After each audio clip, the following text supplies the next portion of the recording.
감사가 넘치는 교회. 다 함께 일어나셔서 한 목소리로 말씀을 봉독하시겠습니다. 내가 산을 향하여 눈을 들리라. 나의 도움이 어디서 올까? 나의 도움은 천지를 지으신 여호와에게서로다. 여호와께서 너를 실족하지 아니하게 하시며 너를 지키시는 이가 졸지 아니하시리로다. 이스라엘을 지키시는 이는 졸지도 아니하시고 주무시지도 아니하시리로다. 여호와는 너를 지키시는 이시라. 여호와께서 내 오른쪽에서 내 그늘이 되시나니 낮에 해가 너를 상하게 하지 아니하며 밤의 달도 너를 해치지 아니하리로다. 여호와께서 너를 지켜 모든 환난을 면하게 하시며 또 내 영혼을 지키시리로다. 여호와께서 너의 출입을 지금부터 영원까지 지키시리로다. 아멘. 내 안에 사는 이 그리스도, 여러분들 안에도 예수님이 사시는 줄 믿으시면 아멘. 이 코로나19가 아직 수그러들지 않고 있는데 언젠가는 이제 다 하나의 추억으로 남을 겁니다. 또 그리 아니할지라도 코로나19보다 더 센 것이 온다 할지라도 우리의 신앙은 조금 더 흐트러지면 되겠습니까? 결코 그럴 수 없습니다. 이사야 26장 4절의 말씀 보니까 심지가 견고한 자를 평강에 평강으로 복을 주신다 말씀 있고, 에베소 6장 24절의 말씀 보면은 변함없이 주님을 사랑하는 자에게 은혜가 있을지어다 이렇게 말씀합니다. 신앙은 절대로 요동치면 안 됩니다. 요동치면 안 됩니다. 여호와가 나의 하나님이시니 나는 요동치 아니한다. 다윗은 고백했어요. 요동치지 않는다. 변함없이 주님을 섬기겠다. 여러분, 어려움과 고난과 아픔과 어떤 문제가 있다 할지라도 상황이 안 좋아도 상황을 보지 말고 상황을 얼마든지 바꿔주실 수 있는 전능자, 창조주 하나님을 볼 수 있기를 주의 이름으로 축원합니다. 오늘 시편 121편은 아주 유명한 시입니다. 121편에 내가 산을 향하여 눈을 들리라. 나의 도움이 어디서 올까? 나라고 하는 1인칭 단수가 13번 나옵니다.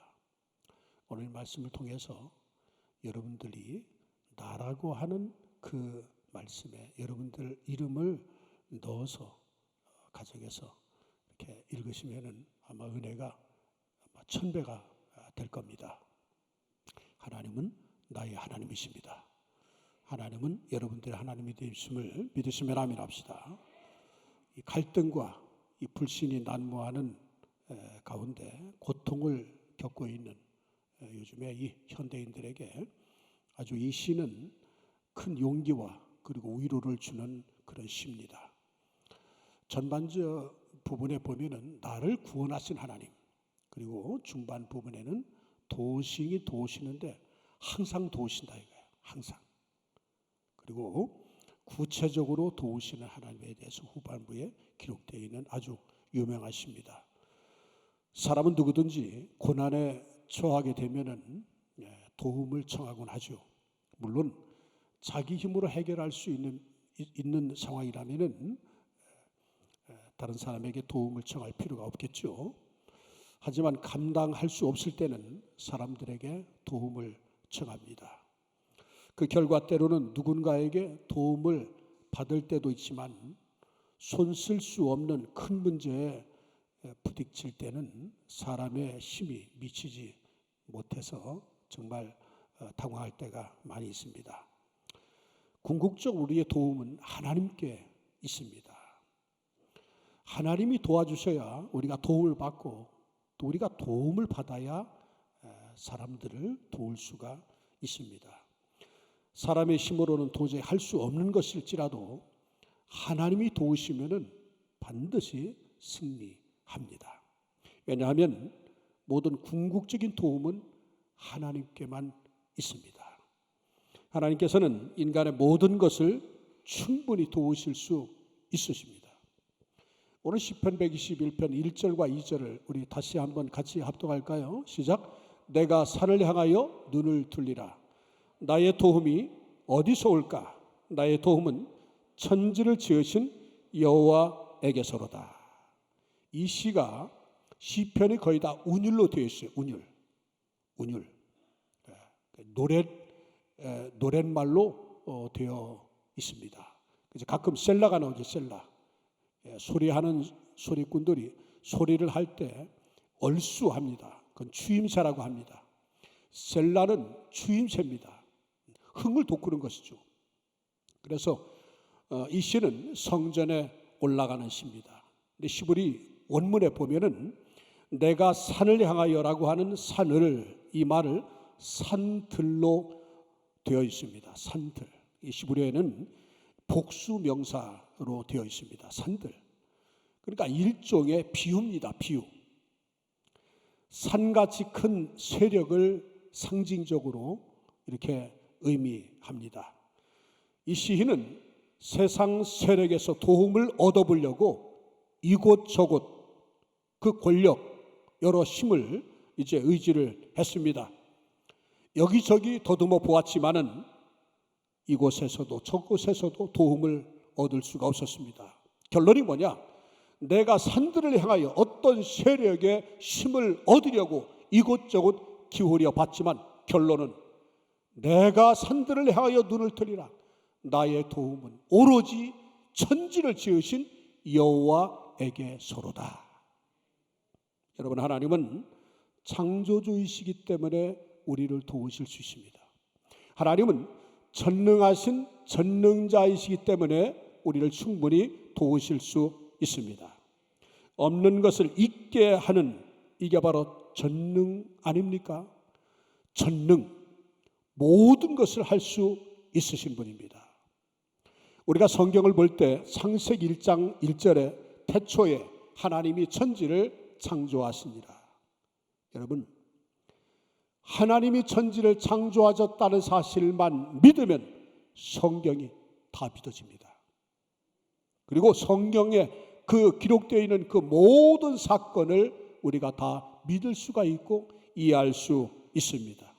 불가능한 것도 하나님이 천지를 창조했다고 하는 이 창조주 하나님, 전능하신 하나님만 믿으면 우리는 염려하지 않습니다.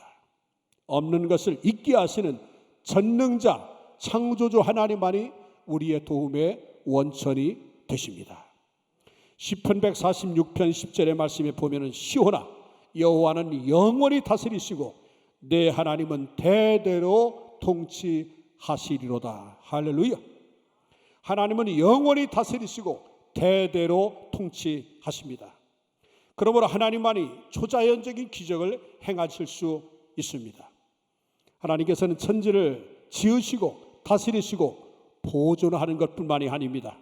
우리 가운데 우리에게 필요한 놀라운 기적도 행하십니다. 이스라엘이 430년 동안 애굽에서 종살이 하다가 나올 때 홍해바다가 앞을 가로막습니다. 바다 앞에서 모세가 기도하자 하나님께서 그 홍해를 갈라 놓으셨습니다. 역사적인 사건입니다. 또 그들이 홍해를 건너서 마라의 쓴물을 만났습니다. 물을 마셨는데 써서 먹을 수가 없어요. 그래서 히브리어로 마라, 쓰다, 써서 먹을 수 없어요. 그때 하나님은 나뭇가지를 던지라고 모세에게 명령했고 모세는 하나님의 명령대로 나뭇가지를 꺾어 물에 던지고 물을 먹었더니 물이 달았습니다. 놀라운 기적이 일어났던 것입니다. 쓴물이 단물로 달게 만들었습니다. 이처럼 하나님은 기적을 행하시는 분이십니다. 여러분, 성경을 보면 이스라엘이 출애굽 후에 가나안에 들어가기 위해서 광야에 40년 동안 행진할 때에 부녀자 자식들까지 어림잡아 300만이나 되는 그 거대한 한 민족이 이제 운행을 합니다. 하루에 3끼씩을 먹는데 여러분, 그들이 농사에서 양식으로 삼았다라고 하는 말이 성경에 눈을 씻고 봐도 없습니다. 30명이 아닙니다. 300명이 아닙니다. 300만 민족의 대이동이었는데 그것도 40년 동안입니다. 40년. 그런데 40년 동안 그들은 하나님이 주신 만나로 먹었습니다. 하늘에서 비같이 만나가 내렸다고 성경은 말씀하고 있습니다. 소설 같은 이야기인데 실제 일어난 사건입니다. 여러분, 실제로 이스라엘 백성이 광야에서 40년 동안 만나를 먹었다고 하면은 그 하나님이 우리 한 사람 한 사람 먹이시지 못할까요? 입히시지 못할까요? 물이 없을 때는 반석에서 물이 나게 하고, 낮에는 더우니까 구름 기둥으로 시원하게 했고, 밤에는 불 기둥으로 따뜻하게 만들어 주셨습니다.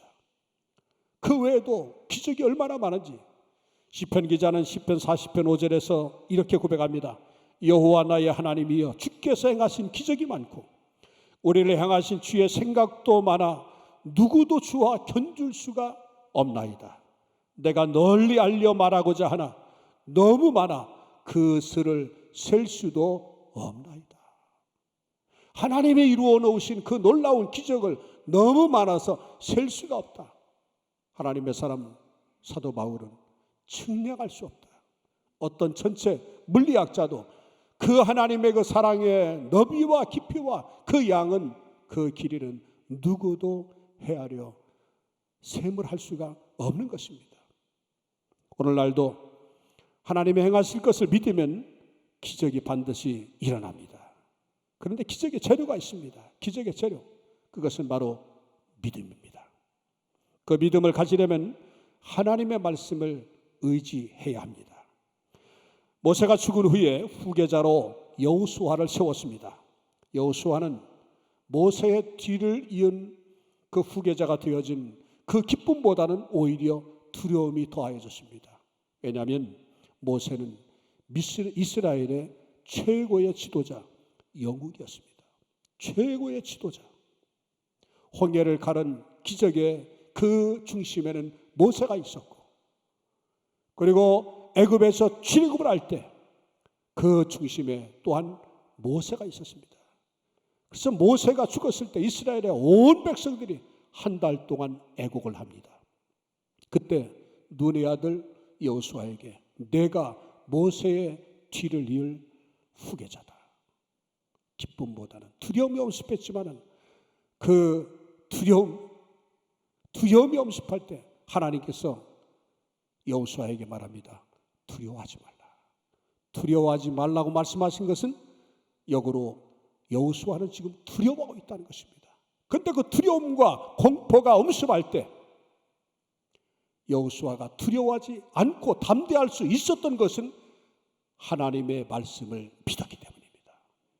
그 하나님께서 하신 말씀이 어떤 말씀이냐? 여호수아 1장 5절과 6절입니다. 내 평생에 너를 능히 대적할 자가 없으리니 내가 모세와 함께 있었던 것 같이 너와 함께 있을 것입니다. 내가 너를 떠나지 아니하며 버리지 아니하리니 강하고 담대하라. 너는 내가 그들의 조상에게 맹세하여 그들에게 주리라 한 땅을 이 백성에게 차지하게 하리라. 이게 가장 중요한 키워드가 있습니다. 그것은 여호수아 마음속에는 모세가 위대한 줄 알고 그 기적의 현장에 모세가 있었기 때문에 모세는 그 누구도 범접할 수 없는 사람이야. 내가 어찌 그 일을 행할 수가 있을까? 모세가 위대하다 해서 나는 그 일을 도저히 감당할 수 없다. 두려움에 떨고 있는 여호수아에게 하나님이 하시는 말씀에 여호수아는 그만 확신을 하게 됩니다. 그 말씀이 뭡니까? 내가 모세와 함께 있던 것 같이 너 여호수아와 함께 하겠다. 모세가 위대한 줄 알았는데 창조주 전능하신 하나님이, 위대하신 하나님이 모세와 함께 하니까 모세가 위대한 일을 행하였다. 그 전능하신 하나님이 나와 함께 하면 나도 얼마든지 할 수 있겠다는 믿음이 하나님이 주시는 말씀을 들었을 때, 믿었을 때 여호수아에게 생겨났던 것입니다. 하나님이 나와 함께하면 나는 뭐든지 할 수 있어. 빌립보 4장 13절, 내게 능력 주시는 자 안에서 내가 모든 걸 할 수 있어라고 바울이 고백한 그 고백을 여호수아는 했던 것입니다. 모세와 함께 하신 하나님, 여호수아와 동일하게 함께 하셨습니다. 여호수아와 함께 하니까 여호수아는 모세가 할 수 없었던 아얄론 골짜기에 태양아 머물러 있으라, 그 명령 앞에 태양이 머물러 있습니다. 그 능력 여호수아의 능력입니까? 아니요, 전능하신 하나님, 그분이 여호수아와 함께 하니까 태양을 충천에 머물게 한 능력자가 되어졌다는 것입니다. 여러분, 그 여호수아와 함께 하신 하나님, 시브리 13장 8절의 말씀이니까 그분은 어제나 오늘이나 영원토록 동일하십니다. 저와 여러분들과도 함께 하신 줄 믿으시면 합니다. 성경의 모든 역사는 다 기적의 역사입니다. 우리가 예수님의 사역을 볼 때 기적을 빼놓고는 이야기할 수가 없습니다. 갈릴리 바다 건너편 베세다 광야에서 수만 명의 군중을 먹이셨습니다. 보리떡 5개와 물고기 2마리로 배불리 먹이기도 12광주리를 남는 기적이 일어났던 것입니다. 하나님은 무에서 유를 창조하시는 전능의 하나님이십니다. 갈릴리 바다에서 밤이 맞도록 고기 한 마리도 잡지 못한 베드로에게 주님은 깊은 데로 가서 그물을 내리라. 아침 일찍부터 늦도록 수고하여 잡은 것이 하나도 없지만은 말씀에 의지하여 내가 그물을 내리겠습니다. 주님을 믿었어요. 하나님의 말씀을 믿었어요. 그리고 그물을 내렸더니 하루 종일 송사리 한 마리로 잡지 못한 베드로 한 번의 순종으로 그물이 찢어지는 만선의 복을 받았던 겁니다. 여러분, 예수님이 가는 곳마다 기적이 일어납니다. 각종 병이 다 고침받습니다. 병든 자에게 고칠 수 없다고 말씀하신 적이 복음서에 한 번도 없습니다. 찾아오는 자마다 고쳐주셨습니다. 찾아가셔서 치료해 주셨습니다. 죽은 자까지 그 집으로 찾아가셔서 살려주셨습니다. 귀신 들린 자도 치료해 주셨습니다. 여러분, 예수님은 옛날에 행하시던 그대로 오늘 이 시대에도 기적을 행하십니다. 가난한 자에게 복된 소식을, 포로된 자에게 자유를 주십니다. 눈먼 자에게 다시 보게 함을 전파하고 눌린 자를 자유케 하십니다. 우리는 가상적으로 성경을 대하면 안 됩니다. 하나님을 추상적으로 생각하면 안 됩니다. 믿음은 현실적이어야 합니다. 그리고 현재적이어야 합니다. 오늘 이 시간에도 내가 하나님의 말씀을 믿으면 우리는 하나님의 능력을 경험할 수가 있는 것입니다. 하나님의 말씀은 하나님 자체이십니다. 이 말씀은 하나님입니다. 시브리 4장 12절의 말씀이니까 하나님의 말씀은 살았고 운동력이 있어 좌우의 날선 어떤 검보다도 예리하며 영과 혼과 골수를 쪼이기까지 하시며 우리의 마음과 생각을 감찰하신다고 했어요. 여러분, 말씀이 살아있음을 믿습니까? 여러분, 이 말씀은 활자와 된 글인 동시에 이 말씀이 하나님이십니다. 이 말씀이 살아있습니다. 왜 그럴까요? 이 말씀을 주신 하나님은 시방 지금도 살아계십니다. 어느 권사님이 하나님이 살아계시다 이렇게 말하니까 기도 많이 하는 권사님이 그런 얘기 하지 마세요. 하나님이 살아계시다니 깜짝 놀랐어요.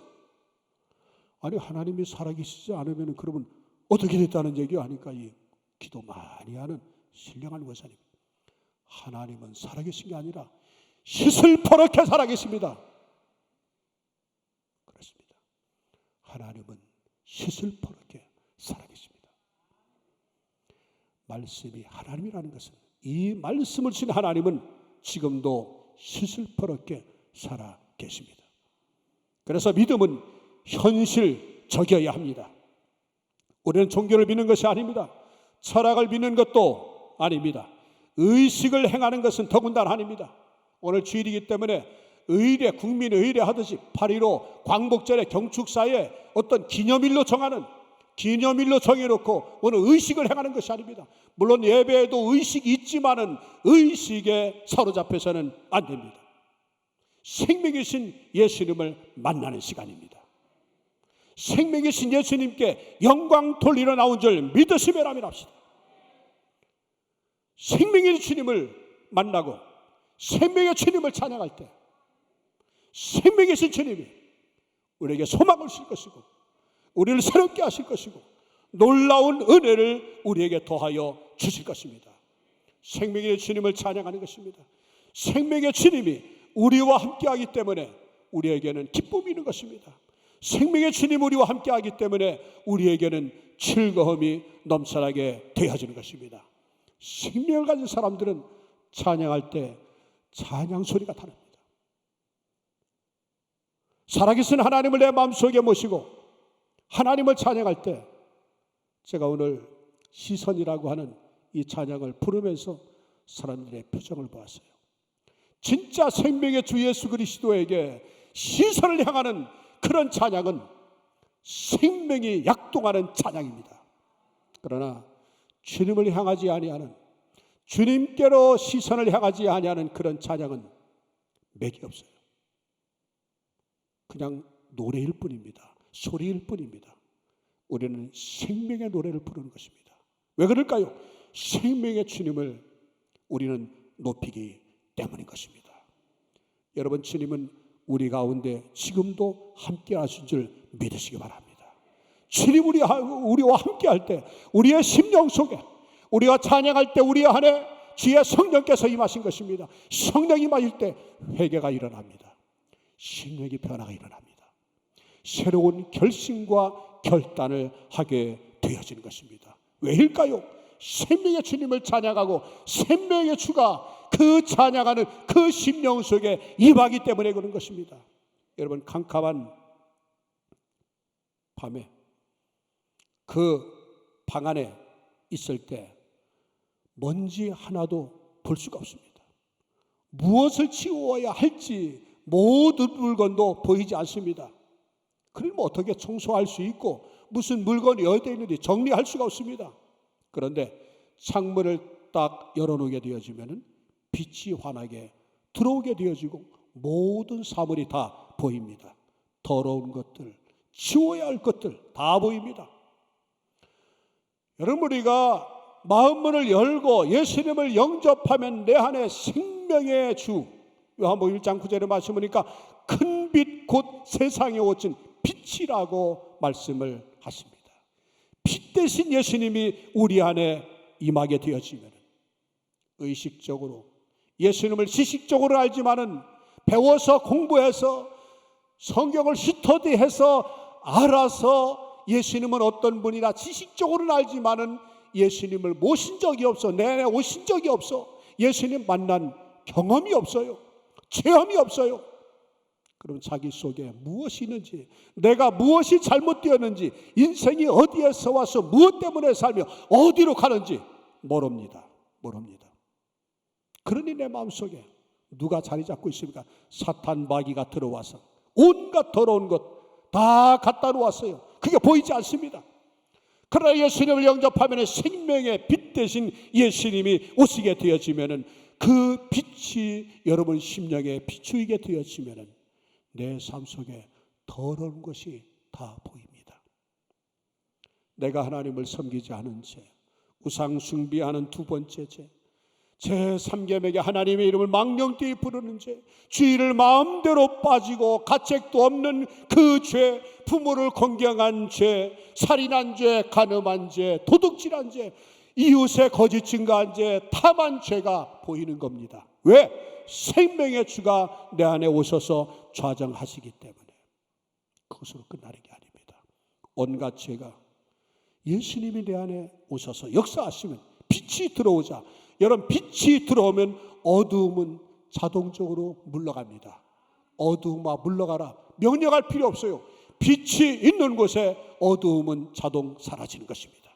살인한 죄, 간음한 죄, 모든 죄가 다 사라지는 것입니다. 회개의 영을 주십니다. 우리는 빛 대신 예수님을 모신 하나님의 자녀로서 빛 대신 예수님과 함께 삶을 살아가는 우리는 빛의 자녀인 줄 믿으시기를 바랍니다. 그래서 우리 안에는 예수님의 내 안에 계심으로 감격이 있어요. 기쁨이 있어요. 우리는 날마다 주님이 내 안에 계심으로써 우리는 살아가야 하는 것입니다. 예수님 모신 자로서 주와 함께 거니는 삶. 주님이 내 안에 계시게 되면 나타나는 특징이 하나 있습니다. 그것이 뭘까요? 감사합니다. 주님이 내 안에 계실 때, 내 안에 계셔서 내 마음을 좌정하시고, 내 마음에 좌정하시고, 내 마음에 역사하게 되어지면은 우리는 한없는 기쁨, 즐거움이 넘치게 되어진 것입니다. 우리에게 가장 필요한 것은 감사입니다. 감사. 여러분, 예수님이 내 안에 계실 때는 감사가 넘치게 되고, 감사가 넘치게 되어지면 순간 불평, 원망은 사라질 것입니다. 내 안에 주님이 함께 하셔서 감사가 넘치게 되어지면 그때 자동적으로 나오는 것이 뭡니까?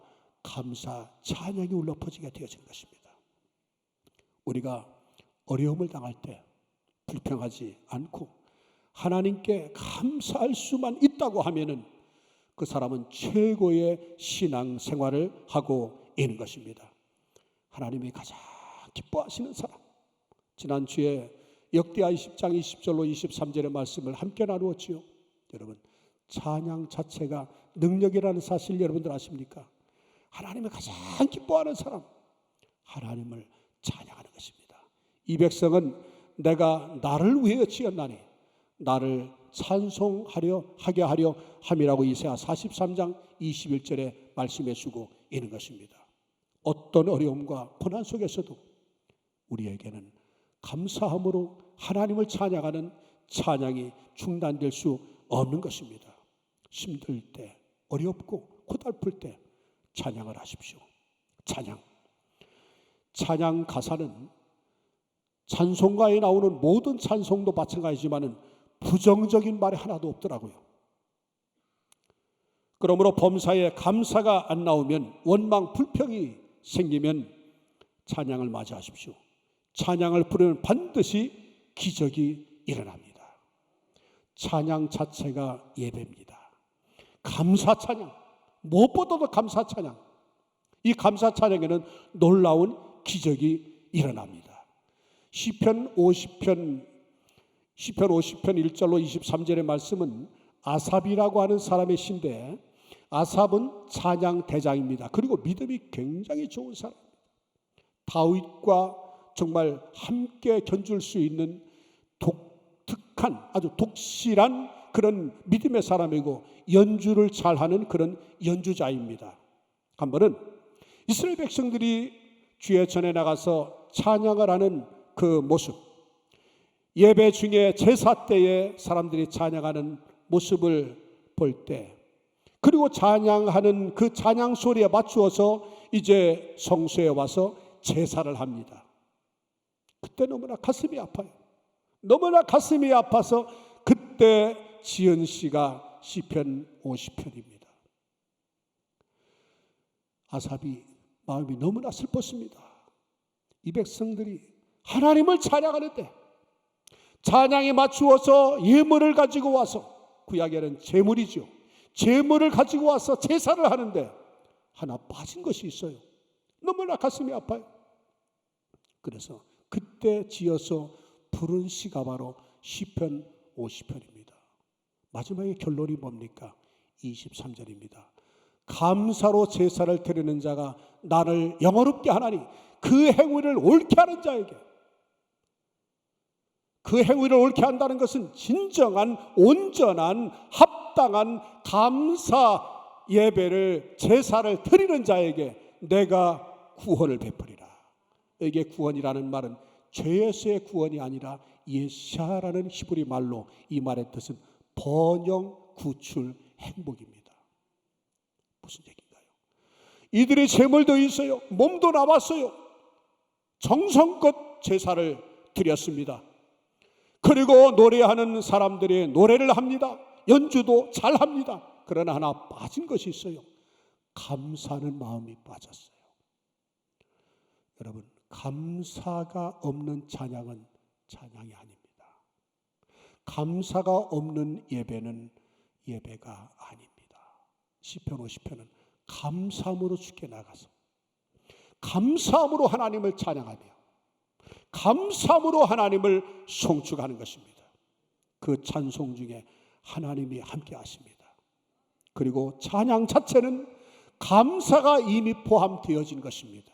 바울과 실라도 사도행전 16장에 빌립보에서 복음을 증거하다가 귀신 들린 사람을 고쳤는데 오히려 누명을 써서 감옥에 갇히게 됩니다. 얼마나인지 원망할 수 있어요. 잘못해서 감옥에 간 것이 아니었습니다. 복음을 증거하고 더군다나 귀신 들린 사람을 고쳐주어서 사례를 받아야 될 판에 사례는 고사하고 감옥에 갇히다니, 이렇게 억울할 수가. 원망할 수도 있어요. 불평할 수도 있습니다. 원망하지 않았습니다. 불평하지 않았습니다. 감사함으로 하나님을 찬양했어요. 기적이 일어났습니다. 간수장이가 두려워 떨고 있을 때 내가 어떻게 해야 구원을 받을까? 칼을 빼가지고 자결하려고 할 때 그 당시 법은 죄수들이 추록을 하게 되었지만 탈옥을 하게 되면은 죄수들의 남은 형기를 간수가 대신 그 남은 형기를 채워야 됩니다. 그 당시의 법입니다. 그러니까 옥문이 열리고 착고가 풀어지고 쇠사슬이 다 풀어지고 감옥에 있는 죄수들이 다 뿔뿔이 흩어지게 되어지면 이 간수는 남은 형기를 채워야 되니 기가 막히는 일 아닙니까? 칼을 빼서 자살하려고 합니다. 내 손에 칼을 대지 말라. 그러면 내가 어떻게 해야 구원받을 수 있느냐? 사도행전 16장 31절 주 예수를 믿으라. 그리하면 노아 네 집이 구원을 얻으리라. 간수와 그 집이 다 구원을 받았어. 몇 시간 전에 바울과 실라를 개패듯이 그렇게 폭행을 했던 그들이 오히려 바울과 실라를 데려다가 씻겨주고 먹여주고 융숭한 대접을 합니다.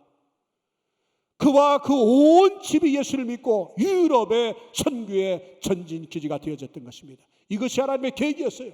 간수장이를 구원시켜서 그를 통하여서 이방인의 그 복음 전도의 전진기지로 삼으려고 하나님은 바울과 실라를 복음을 증거하다가 누명을 쓰고 억울하게 감옥 가게 되어졌다는 것입니다. 그것을 바울과 실라는 몰랐어요. 몰랐지만은 하나님 앞에 감사하며 찬양했어요. 감사하며 찬양할 때 기적이 일어났던 겁니다. 뜻하지 않은 어려움이 있습니까? 코로나19 이런 상황 속에서 우리가 해야 될 일은 무엇일까요? 우리가 해야 될 일은 무엇일까요? 오직 감사함으로 하나님을 높이 찬양하는 겁니다. 이런 때일수록 더 모이십시오. 열심히 찬양하십시오. 찬송제 하나님이 함께 하십니다. 하나님이 함께 하시면 끝나는 겁니다. 하나님이 함께 하면 우리가 잠시 후에 부를 찬송 중에 내는 주의 영광을 보내 우리 가운데 계신 주님, 그 빛난 영광 온 하늘 덮고 그 찬송 온 땅 가득해 그 뒤에 가서가 얼마나 가슴을 뭉클하게 합니까? 내는 주의 영광을 보내 찬송 가운데 서신 주님. 시편 22장 3절에 이스라엘의 찬송 중에 거하시는 주요 주는 거룩하시니이다. 우리가 찬양할 때 하나님이 함께 하십니다. 매주일마다 모여서 기쁨으로 마음껏 하나님을 찬양할 때 하나님이 함께 하십니다. 찬송 가운데 서십니다. 주님이 서신다는 것은 주님이 입지하신다는 것입니다. 가정에서 찬양하십시오. 직장에서 찬양하십시오. 여러분들의 있는 곳에서 마음껏 하나님을 찬양하십시오. 찬송 중에 함께 하십니다. 여러분, 하나님이 함께 하셔서 들러리로 손님으로 오셔서 좌정만 하시다 가겠습니까? 아닙니다. 우리의 인생의 주인은 주님이십니다. 내가 그리스도와 함께 십자가에 못 박혀 죽은 안에 그런 지기 전에 내가 산 것이 아니라 내 안에 그리스도를 사신 것이라. 내가 육체 가운데 사는 것은 나를 사랑하라 자기는 몸을 버리신 예수를 믿는 믿음으로 사는 것이라. 오늘 이 찬송 아니겠습니까? 갈라디 2장 20절에 이 말씀의 찬양으로 시온 글로리아 관이락 찬양 아닙니까? 바로 그런 것입니다. 찬양할 때 하나님이 함께 하시고 임마누엘 하나님이 서시고 영광도 함께 하시면 주님은 창조주 전능하신 하나님이십니다. 그 하나님으로 찬송하심으로 그 능력을 힘입어 한 주간도 승리하여 감사 넘치는 온 교회 성도들 감사할 일이 더욱더 많아지는 기적의 주역이 저와 여러분 모두가 되어지기를 주의 이름으로 축원합니다. 기도하겠습니다. 하나님 아버지, 우리를 자녀 삼아 주시고 극진히 보호해 주심 감사합니다. 한순간도 쉬지 않고 모든 분야에서 우리를 지켜주셨습니다. 에베네셀의 하나님 감사합니다. 앞으로 어떻게 살아야 할지 내일 일을 모릅니다. 그래서 세상 사람들은 두려워합니다. 어디에서 어떤 일을 말할지 두려워서 두문불출하고 이 시간 나와야 될 분들이 나오지 않은 분들도 많이 있습니다. 코로나19로 인하여서 두문불출하여 예배당에 나오지 못하는 사람들이 부지기수입니다. 두려운 것은 사실이지만 미래를 알 수 없고 예측불허의 삶을 살기 때문에 겁나는 것은 당연하지만 그러나 하나님은 창조주 하나님, 전능하신 하나님, 우리의 미래까지 모든 것을 다 아십니다. 화가 번하여 보게 되게 하시고 없는 것을 잊게 하시고 홍해바다를 가르시고 오병이의 기적을 행하시고 죽은 자를 살리시는 만병의 의원의사가 되시는 주님이 우리가 찬양할 때 찬송지기에 서셔서 역사하시고 인도하여 주실 것이니 감사합니다. 어려울 때일수록 더 높이 깊게 크게 주님을 찬양함으로 찬송주에 거하시는 주님으로 승리하는 우리 감사가 넘치는 온 귀여운 성도들 우리 모두 되게 하옵소서. 주신 은혜 감사하고 주실 은혜를 기대하며 정성을 다하여 귀한 예물 드리오니 주님 받으셨고 만배로 넘치도록 복의 복을 내려 주옵소서. 역사하실 하나님께 감사 영광 존귀 올려 드렸고 예수님 이름으로 기도합니다.